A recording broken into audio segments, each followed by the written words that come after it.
Hi, I'm Tim Sharp, Executive Director of the American Choral Directors Association, and I'd like to tell our members about a very exciting acquisition that ACDA has made, and that is the complete choral library of Robert Shaw. That is the copies that Mr. Shaw made for his singers that he distributed and that were used for rehearsal and performance. These scores have come to ACDA through a gift by Harry Kuiper, who was Shaw's copyist for many, many years, over 20 years. And he gave these scores to King College in Bristol, Tennessee, who has now given them to ACDA for the use of students, scholars, or researchers who would like to see what Mr. Shaw was doing in his analysis and in his score marking. We'll take a look just for a second of a couple of those scores. First, the score that Shaw is so well known for, and that is the German Requiem, the Brahms German Requiem.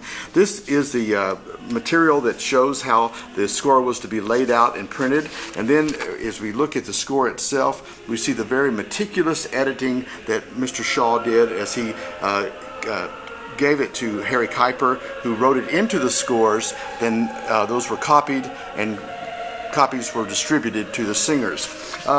Of the over 125 scores we have, these represent the many, many works that we know so well that Robert Shaw conducted and are, of course, kept on recordings now. Here's another score that we have from the collection, the Onager King David.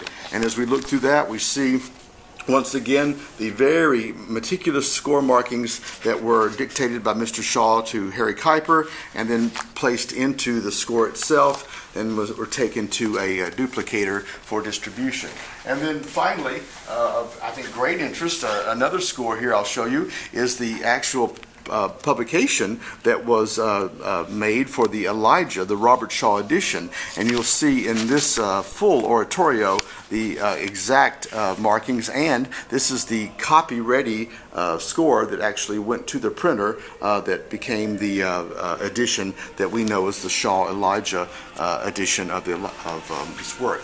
So all of these works, over 125 scores, are now in the ACDA archives. We're preparing finding aids for them now, and they are to be viewed and to be looked at and researched, and we hope that many will find these very interesting. Our long-term goal will be to digitize these works so that people can see them from a distance, but right now they're in our library, and appointments can be made to view these. If you are coming to Oklahoma City, you can contact the national office, and we certainly want to share these scores, as Mr. Kuiper would have wanted us to, with those who are very much aware of Shaw's work, or those who have heard of Robert Shaw and would like to know more about what was so very special about his work and his analysis and his markings. So great acquisition, the scores of Robert Shaw as transcribed and edited and duplicated by Harry Kuiper, now in the ACDA National Archive.